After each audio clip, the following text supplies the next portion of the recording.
Hi, I'm Dr. Sonia Jordy, naturopathic doctor, and I'm here with my colleagues, Dr. Bryan Rade, naturopathic doctor, and my sister, of course, Dr. Krista, ND. And we're so excited to talk to you today, Dr. Rade, because we had the amazing opportunity to come out and speak at the Nova Scotia conference for a full day and get to know you a little bit better. And one of the big reasons that I wanted to have you on for an interview is just your amazing, incredible level of knowledge as it relates to treating complicated cases, you know, whether it's autism or it's cancer or Lyme. You have a very thoughtful and comprehensive approach to these treatments. It's really based in your enthusiasm for continuing education and your pursuit of always, you know, learning more and more. So I can't wait to talk to you today about things that you're up to and interested in, and any types of resources you can share with our colleagues. So yeah, thanks for making some time for us today. Great. Well, thanks so much for having me. And yeah, ditto. I really enjoyed when you came out to speak at NSNC. I think you came out twice. I want to say. Yeah. And then Chris came out once, right? I think so. Yeah, I know, like, there's some of my favorite lectures, and yeah, I just really appreciate the approach you docs take as well. And I mean, I think it's a really great blend of, you know, looking at what the research evidence has to say and kind of letting that inform what we do in practice, but then also realizing that it's going to take forever for the research evidence to catch up to what we need to do to actually help patients. So we kind of have to be on that cutting edge of functional medicine too. So I feel like you docs really practice that way as well, from what I can glean. And so I appreciate that in you both as well. So very, very inspiring. Amazing. So we were, just before we sort of jumped on, we were saying our hellos. You mentioned a podcast that you'd started, and I'd love to hear more about that. Oh, sure. Yeah. So I started the podcast maybe sometime around last summer, and like summer of 2022, and it's called the Overcoming Chronic Illness podcast. So very, very appropriate given my area of what I treat all the time. And yeah, I've just been interviewing, posting episodes every other week, and just interviewing various, mostly naturopathic doctors to date. I think a couple of chiropractors in there so far, and I've had some really, you know, big names on there, like Dr. Jill Krista, ND, who's, you know, big mold expert for, if anyone doesn't know, Dr. Taylor Bean, who I see also interviewed already for Exceptional ND. Oh my gosh, there's a couple of others that I'm blanking on now, and well, people have to check it out then, right? Yeah, I'll have to check it out. Yes, exactly. I mean, that was just a teaser. You have to check it out to know who else was on there. But yeah, we're just basically talking shop about complex chronic illness. It is for, you know, geared for lay people, so it's not like, you know, we're talking at super high levels, but the idea is just kind of getting information out there for folks who are dealing with complex chronic illnesses, and just, yeah, hearing what we have to banter about. So that's the gist of that one. That's fantastic. And what are you excited about in practice these days?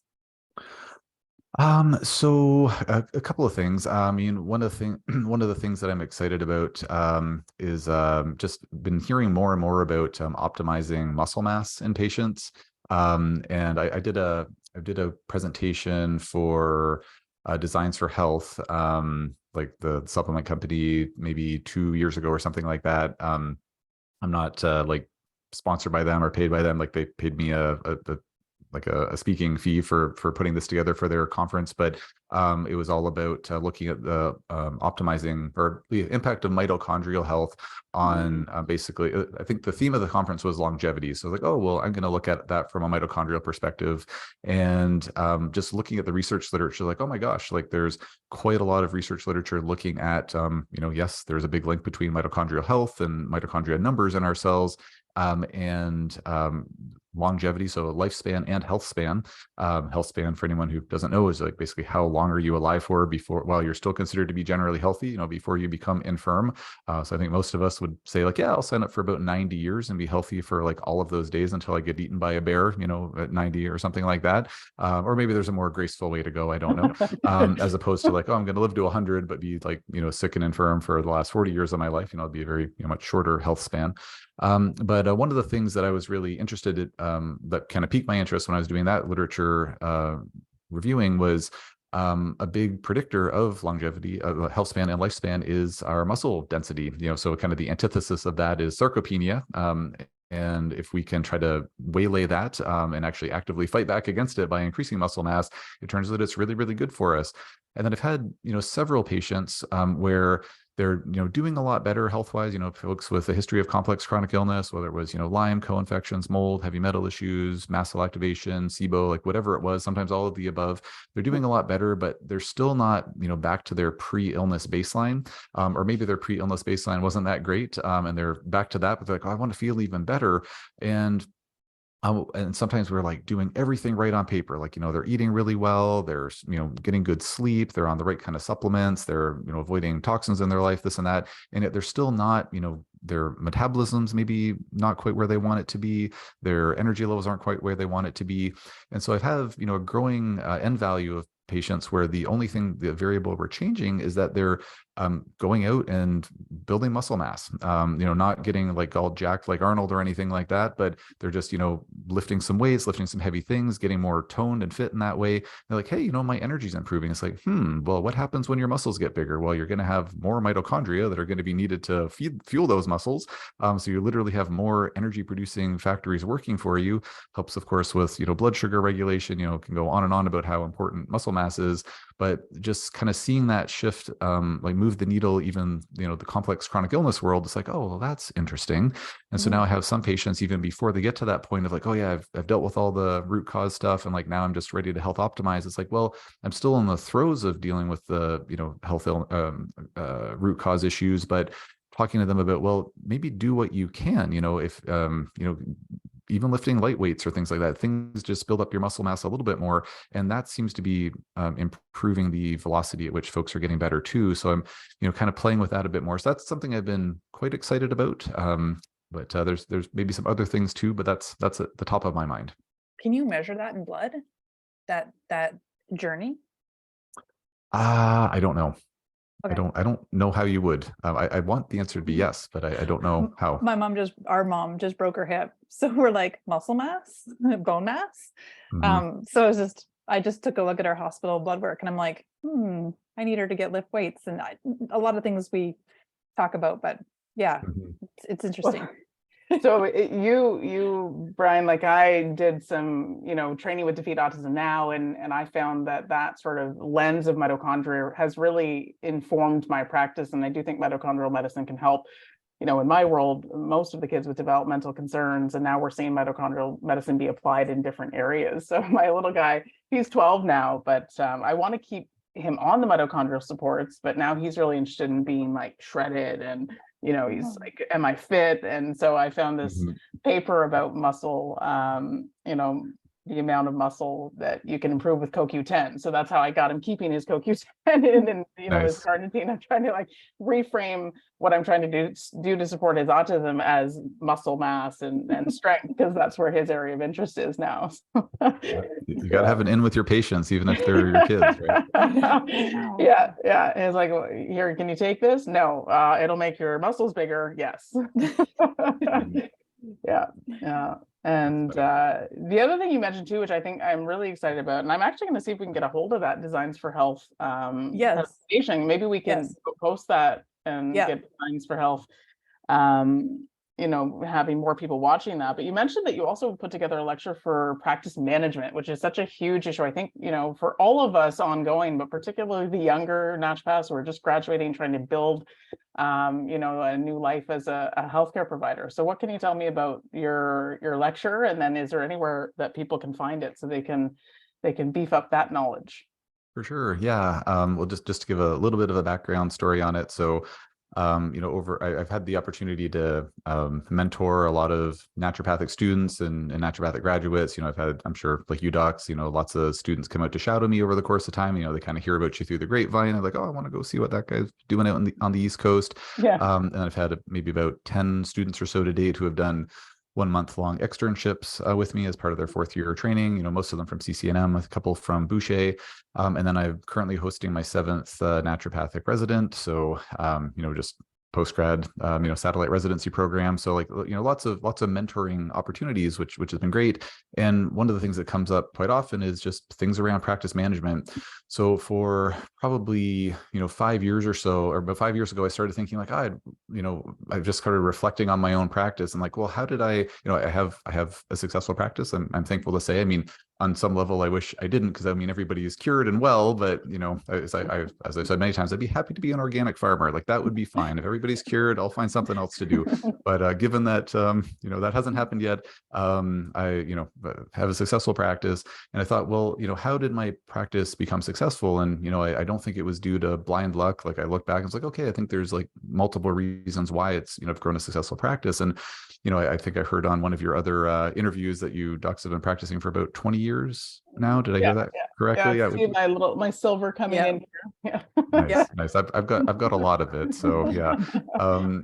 So I've been practicing for about 14 years now. And so, you know, back when we, you know, were you know, 20 years ago, 14 years ago, like there wasn't the, you know, social media monster, you know, that's out there now. Like, you know, it was just nice, humble beginnings. Like, I'm going to do a talk at the library, and anywhere from 0 to 20 people might show up, and, you know, just really simple, humble stuff like that. And so my practice definitely didn't build due to those numerous library talks. You know, it helped, but it was really more about like the underlying practice management principles that I applied. So I was thinking about that, and I thought, okay, I think I've got something to share here. So took me, you know, cogitated on it for a few years, then finally reached out to the naturopathic schools and, you know, reached out to the docs who run the practice management classes for the fourth year students and said, hey, you know, I'd like to share my experience. Would you be interested in that? So, you know, CCNM hasn't yet had the room in this course to have me talk to their students, but the practice management lead at Boucher said, yeah, absolutely, let's do it. So I was like, okay, put together this lecture. I'm like, okay, I've got an hour and a half, so I'll put this together. Did a dry run. I was like, oh, it took about 3.5 hours to get through my material. There's no fat to trim. It was all gold, in my opinion. So I was like, okay, I'm going to pare this down as best I can for the students, and then I'm going to turn this into a course that I then did a launch on. And so it's just available on my website. It's called something like Building Your Practice Without Marketing, or Grow Your Practice Without Marketing, something like that. And it's easy to find. It's eastcoastnaturopathic.com, and there's a tab for clinician training, and all of my courses are on there. But if you're interested, just where I know the gist of it is, you know, helping other docs that are out there, new grads or whatnot, maybe students. I'm happy to talk about a couple of the bullet points from that course if you'd like, or we can talk about other things. I'm easy. I'm interested. I'm definitely interested, and I'll show people just so they can see it. Here's your. Oh, look at that! What a nice website. Yeah. Looks great. Yeah, that's amazing for people to find. So yeah, we'd love a couple of your favorite gems in there for practice management, because it is, even for someone who's been practicing a long time, right? I know for me, I tried to branch out into something else. I maybe did a course, you know, with Dr. Anja Usman Singh, who's going to be our keynote speaker upcoming at our Women's Health Conference. She talks a lot on Down syndrome treatments, and I love that. But you know, I would need a strategy then to reach out to folks in that community and say, I have some information I think might be helpful. So I'm excited to hear your bullet points. Sure, I'll mention a couple of them. Yeah, so one of the points in one of the topics in the course is just around, well, sorry, just again, it's a little bit of a preamble. So looking at, you know, when we're building practice or building up our practice, and, you know, nowadays there's so many courses out there, and I think good courses on, you know, building up your digital marketing presence and this and that. And I think that's great to, you know, get your name out there, you know, get more eyeballs on your website, get more patients booking in. But once your patients do book in, a really big part of practice management, practice building is actually retaining those patients. And how are you going to retain them? Well, I mean, in my humble opinion, I think one of the best ways to retain them is to give them like the best care possible. And of course, that goes without saying, we're all striving to give the best care possible, but, you know, what are some of the ways that we can optimize the care that we're giving to our patients? And then also, you know, once a patient's feeling well, is there a way that you can, you know, keep in touch with them over the course of time to maintain their health as well? I would argue that getting a patient or working with a patient to help them feel well, there's a challenge to that, but keeping them well over the course of time is arguably even more challenging, because there's things that come up, you know, over the course of time, different curveballs and this and that. So one of the things that's part of my course around, you know, kind of optimizing your patient practice is around lab testing. One of the things I've run into time and time again, and this is either talking to students that are coming in or my residents or whatnot, but also even I consult on cases from like the various colleagues might reach out to me like, oh, I've got this really tough case. Like, what do you think? And so I've, consulted on many cases over the course of time. And, so let's say there's a case where the patient's having issues, with fatigue and maybe some neurological issues, maybe some brain fog, maybe some digestive issues. And so we'll talk about their history, and it's like, oh yeah, they had they did have some notable mold exposure. Like the symptoms started, after they, were living in this musty dorm room or something like that for, a couple of years or whatnot. It's like, okay, so did you do any mycotoxin testing, or did, have any testing done of their living quarters or whatever it happened to be? It's like, well, no, we haven't done that. Okay, like, is that because you talked to the patient and they just said they couldn't afford it or they didn't want to do it? It's like, well, I didn't bring it up because like, the testing's pretty expensive and like I just didn't really want to go there. And it's always done with the best of intentions. We want the best for our patients. We don't want to put them out. Like it's not nothing critical whatsoever to docs that are, say, a doc in that kind of scenario. But in my opinion, for the way I look at it, anyways, if you don't tell your patients about their therapeutic options, whether it's treatments or tests or whatnot, then you're not really giving them a true opportunity to have informed consent. And that's really, really important. Like I think everyone alive, every ND alive anyways would agree that like informed consent's really, really important. But if the patient doesn't know what their options are, then they're not going to be able to make a truly informed decision. Even if the patient comes in saying, like, I have no money, it took me 6 months to save up for this visit, you can still say, hey, there is testing available. We could do a urine mycotoxin test. You could do an ERMI test at home. Like, these are options. But, I understand from what you said earlier that, dollars and cents are really tight. We can do a therapeutic trial instead. We can, do a nasal spray thing. We can, whatever, like figure out something. But I've again found time and again that other, either students or, new grads or not so new grads, there's sometimes this resistance to offering lab testing because generally it comes down to like, I just don't want the patient to have to spend that kind of money. But what I've found is that when you give the patient the opportunity, you're giving them the opportunity for informed consent, very, very important. But then the other benefit to that is that when patients have test results, then it really builds a lot of confidence in knowing that, okay, great, we're on the right track. Like I've tracked my numbers on things because I'm a big nerd and my left brain just loves it. And like I've treated like over 2,000 cases of SIBO to date. So lots and lots of lactulose breath tests, all that good stuff. And I can tell you, like I can spot a SIBO case a mile away. And yet I still recommend the testing. And if patients say I don't want to test, we don't. But if I run the test on a patient, I see that they've got tons of methane gas overproduction, let's say. And then I give a recommendation, and I'm pretty good at treating SIBO, but you don't always hit a home run on the first attempt. So I recommend some, I don't know, a tincture and some oregano essential oil or something like that, some dietary modifications. They come back and they're not feeling better. Well, if that patient sees their follow-ups coming up with me and, I didn't do the test ahead of time, and it's like, well, Dr. Rade seems like a nice guy, but like, man, I've been on this stuff for like a month. It, tastes terrible and this diet sucks. And it's like, I'm not feeling any better. Maybe he's just out to lunch and he's a bozo, well-intentioned, but he's a bozo. And then they don't come in for the follow-up. Well, I just lost that patient and really, kind of doing them a bit of a disservice because I didn't have enough, confidence built up that we actually had the right diagnosis going. Whereas, Dr. Rade, maybe he is a bozo, but I know I have SIBO, so I at least should hear what he has to say. And then, maybe we can resuss things out and see, oh, maybe there's a LIBO thing going on too, or maybe we need to rejig, or the patient's taking the wrong dose or something. But so kind of looking at that as an example of not only are we able to, by offering lab testing, giving the patient the opportunity to make that decision for themselves, it also does help to build up your practice as well, because you're going to likely have better patient retention. That's one example of one of the topics in the course. I have maybe one or two other little ones I'll just mention, maybe a little bit less long-winded, but any. No, we Really? don't put any time or expectations into these interviews because it's just fun to connect with other naturopaths and see, from your perspective. So We love it. Amazing. yeah, we Okay. love it. Great. Yeah. Okay. I will power on with a couple more quick ones here. Kind of in a similar vein, I've also seen the same type of thing happening where clinicians are sometimes hesitant to recommend treatments to patients as well. It's like, well, the patient's really struggling with fatigue. They're having some issues there. We've like tried some adaptogens. We've tried some hormone modulators. We've tried some B vitamins, and like, they're still pretty tired.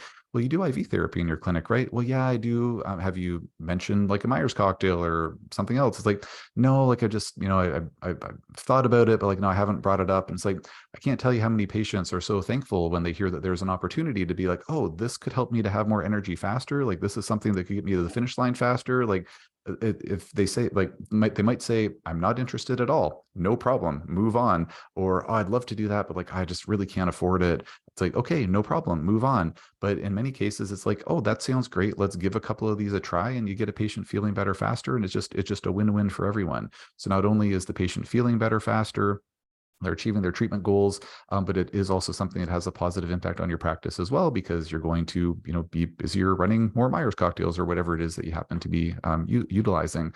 But again, like I look at it not just through the lens of practice building and getting patients to the finish line faster, but also like in terms of that lens of looking at it as an informed consent issue. Because if you think that there is a reasonable treatment option for someone and you're not telling them about it because you're worried about their pocketbook or whatnot, I do think it really comes down to an informed consent issue. And I think it's really important to give our patients options. So that's another thing that I mentioned in the course as well.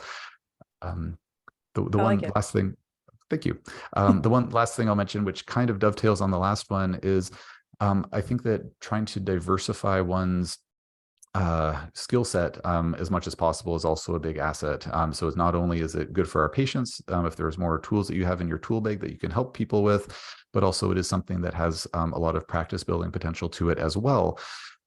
So this one can be a little bit trickier, because I know that, especially for new grads, and sometimes even not so new grads, like the dollars and cents can be a bit tight for us as well. It can, be quite expensive, especially when you start getting into injection therapies, getting into, different IV trainings and whatnot. But there are, it is something to consider investing in. I know myself, as soon as I started making money and was able to actually start paying my bills, it's like all that extra revenue went into like, let's go, learn a whole bunch of other stuff. Let's go become a Dan doctor. Let's go learn neural therapy. Let's go learn ozone therapy. Let's do all this stuff. And so it can be, you can turn into a little bit of an obsession and an expensive one at that. But even just getting a few extra skills under one's belt, like it can really help to diversify your portfolio, and you can help patients a lot more the more that you know. Kind of in that vein as well, around lab testing, where I think that one of the challenges, I'm sure it was the case when you docs were in school, and definitely the case for me being in school, and I think even today, there's not really a whole lot, if any, education about a lot of the functional laboratory testing that's out there. CCNM, and I'm sure all the other naturopathic colleges are very good at teaching us about, our standard laboratory testing, standard imaging, all that great stuff, really, really important to know about. But in terms of functional stool testing, lactulose breath testing, Armin labs testing, urine mycotoxin testing, heavy metal testing, et cetera, there's really, to my understanding, still not a whole ton of education around that.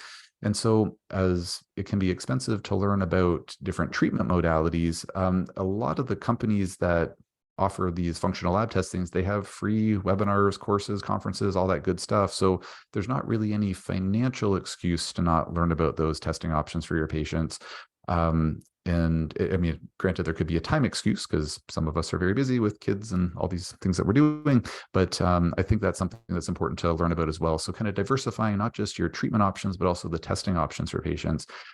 Even in the realm of, patient was having a lot of health issues. Now they're feeling a lot better. Well, what do we do now? Well, you could say, hey, see you later, come on back in if you're feeling unwell. And that's fine to use that model. If that's what the patient wants, that's fine. But one of the conversations I like to have with patients at that stage of the game is, well, you're feeling good. So clinically you're doing well, but like, how do you look on paper health-wise? Do we maybe want to run something like, there's this test that I'm assuming I can say lab names? Oh yeah, absolutely. Approved or anything. So there's this test I love running by Doctors Data. I love Doctors Data. I have no financial affiliation with them or any other lab. Just love them because they have really good prices on their tests relative to other labs. It all adds up, but really love them. They have this test called the cardiometabolic profile, and I just love running that on patients because not only do we get a bunch of fancy pants cardiovascular risk markers, but we also get insight into their antioxidant status by looking at their oxidized LDL levels. We get their HSCRP. We get to look at their plaque score to give us a better sense of whether they're in more of a plaque forming mode. We get to look at their homocysteine. We get to look at some of their metabolic markers, like do they have leptin resistance, or we can test out their HOMA IR score. look at their adiponectin, various things like that. So tests like that can be really useful to be aware of, because again, a patient could be feeling really good. They've dealt with their health issues, but we get the results back and we see, oh, your oxidized LDL is kind of higher than we'd like it to be, or that homocysteine is not quite in the optimal range, or why is that HSCRP a little bit high? And then we can kind of sleuth a little bit more and see, well, maybe we should test you for heavy metals, or maybe we should do a detox, or maybe we should do a methylation assessment panel, or look at your genomic profile or something like that. And so a test like that can be a really great branching off step to get more insight into other things that might be going on under the hood for those patients. So knowing about your functional laboratory testing options, I think is important. One last little thing I'll say on that note is also on that note, be buyer beware, because just because a test is offered by a lab, it does not mean it is a validated test. It does not mean it's been subject to reproducibility studies. It doesn't mean it's a good test just because it's available. So I think it is good to do your due diligence, and whether that's, speaking with trusted colleagues about what labs have they vetted, or whatnot, or just do your own due diligence by digging into PubMed or whatnot. But I think expanding one's knowledge about labs is important as well. When I think ICL here, I think ICL is national, right? So ICL does a lot of that vetting, which helps, I think, as a starting point, because they have lots of different labs that they work with, right? And they don't bring in all the tests. So I think they bring in the test that they feel like has really good vetting. I know one of the things that happened recently, I had a case that was a Tourette syndrome case, and we were actually able to clear up the tics quite easily. But I had done just what you said, Ryan. I said to the mom, we can test to see if there's something going on in here. This is the second bout of, tics that the child has had. It could be microbial. And I'm just saying, I said this to mom, I said, saying, like, if you do some testing, you may figure out what's underneath, and we can hopefully stop it from happening again. Because of course, as the child got older, it got more stressful. And so they ran one of these comprehensive digestive tests, and they found some really interesting, strange microbes in the gut. They found elevated calprotectin, they found zonulin, elevated secretory IgA. And so this kid really had a battle going on in the gut that, it was almost inevitable, I think, that they were going to get the tics back if we didn't treat. So that was really neat, because I think even on the heels of success, the prevention piece, the testing can be like, are we really done this job, or do we need the test information to tell us if we're, halfway done the marathon and we still have work to do? Because of course that iceberg analogy makes so much sense. Just because the symptoms are gone doesn't mean the problem's gone. But no, it's amazing. It's so interesting to get a little glance into your practice perspective. The students in the naturopaths who've had the opportunity to mentor with you and learn from you are lucky, because it's, it is a lifetime of learning to be a really good practitioner. Yeah, we appreciate it. I agree. Well, again, ditto. And anything else exciting that you want to mention, or anything else exciting that you want to share with our colleagues? Of course, we have our Exceptional ND platform and we have members, but this interview series is hopefully going to reach our whole profession, so we can all celebrate each other's successes. Sounds great to me. I could share a couple other things. I could talk all day, but my wife will be a bit, well, I won't say cranky. She's lovely, but she'll be happier if I'm home on time for dinner. But I guess a couple of little things I'll mention. One is that maybe about 3 years ago or so now, I developed a questionably healthy obsession with mitochondrial dysfunction, and really, it's really changed my perception on things. It's like many things in my life, all thanks to Dr. Paul Anderson, that I've started thinking about it in so much depth. He, just his endless litany of webinars that are available on his website, consultdra.com. If anyone's not familiar, wealth of information on there. But just was talking over and over again about, we got to support the mitochondria with this and this and this. And so I heard it, and I was like, my big barrier was well, I had tried not so many, but maybe half a dozen mitochondrial support formulas. Nowadays, pretty much every company out there has a mitochondrial support formula. And so I tried several different ones. I won't name names because I don't want to throw anybody under the bus, but I tried several, and I just found that the success rate in helping people with their energy and brain fog and things was just awful. It was just almost never helpful. And so then I, took a look at, and so I was like, okay, I've tried those before, didn't really see any success with them. And then looking at like just the laundry list of nutrients that are required to support the mitochondria, is like, oh my gosh, like I just can't get a patient to take like 15 bottles of stuff just to support their mitochondria. They're already on their Lyme tinctures, and they're already on their mold nasal spray and their glutathione and all this stuff. And so, but then I put my thinking cap on and I look back at the different formulas, like, well, it's pretty hard to find like a really like a comprehensive a mitochondrial support formula. Like you look at some, it's like, oh yeah, there's like a dash of NAC and a little bit of R plus ALA and a thank you helping of PQQ. And like, and some of them are better than others, but like none of them were like really hitting on all the targets, like getting all the cofactors in there for, glycolysis, Krebs, the electron transport chain, et cetera, et cetera. And so I, worked with, I can say names, and I have no financial interest in it anyways. So I reached out to Signature Supplements, who's based out of beautiful Dartmouth, Nova Scotia, used, Canada-wide, maybe other places too, and just said, hey, can you give me a quote on this formula? Like, this is my wish list formula. And just basically a formula that has robust dosages of, in my opinion, like all of the most important mitochondrial support nutrients. And so between that form, and thankfully the quote came back like in this stratosphere. I was like, okay, this is like more expensive than I like it to be, but it's affordable enough. And so that mitochondrial support formula was born, and that combined with a robust multi-nutrient. My favorite is NFH's multi-SAP. Again, no financial affiliation with any of these companies. And love that one. Vitavan makes a good one too. They're multi-daily, quite nice. Other good ones out there too, but those are my go-tos. And so between those two formulas, it really covers the vast majority of all the needs of the mitochondria. I know a person's iron deficient. Well, there's no iron in there. So like that's going to be a separate supplementation. There's no antioxidants for, mitochondrial membrane, support, but like all of the core cofactors, amino acids, et cetera, like they're all in there. And lo and behold, it just started making huge changes with my patients. Like I'm pretty critical of like how a therapy works. Like it has to pass a pretty high bar for me to, be using it with my patients. It passed the litmus test with like flying colors. I was so happy with it. So many patients where like just their energy levels had been just, kind of floundering for like a long time. We tried lots of different things, and like, B12 shots at like, I do this thing with the new brander protocol, but I use it with adults. And like, it can just make a huge difference for folks. It's awesome. Like, trying that, like, B vitamins, adaptogens, like everything you can think of, and like just nothing was moving the needle for some of these patients' energy levels. Get them on comprehensive mitochondrial support, and like boom, like just started working really well. And so I was really hooked at that point, because at the end of the day, I love what research studies. I love looking at the literature, but at the end of the day, it's really clinical results that get me the most excited. It's like, okay, I'm seeing exciting clinical results here.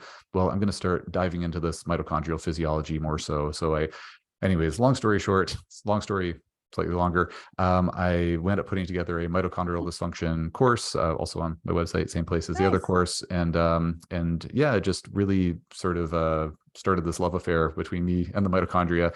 My wife and I have a joke that we want to get like a mug or a bumper sticker that said, "You had me at mitochondria." Yeah, just I have right next to me a picture of mitochondria here. Okay, all right, let's see if I can. This is, yeah. Oh, that's beautiful. It was made to me. It was made for me by a patient because I talk so much about mitochondria. She said, I made this for you, and I still have the opportunity to treat her kids, which is incredible, right? So that's amazing. Yeah, I have an article that I showed in one of our exceptional ND courses lectures, and it was like the future of medicine is mitochondrial medicine. So yeah, awesome. Well, thank you so much for taking time with us today. I know people are going to love this interview. There's so much information in there, and I think our goal is to just enrich the naturopathic profession. So when we have someone with your passion and level of knowledge and sharing, things that have been helpful to you, and then have those resources that you have on your website, I'm excited to share this with our colleagues. So thank you so much. My pleasure. Thanks for having me. Thank you. Okay. Yeah. Appreciate you guys putting this out. I think it's great for the profession. So thank you. Thank you. Yeah. And I'll be checking out your podcast for sure. Yeah. And your website and your courses. Yeah. All right. Take care. Bye. Bye.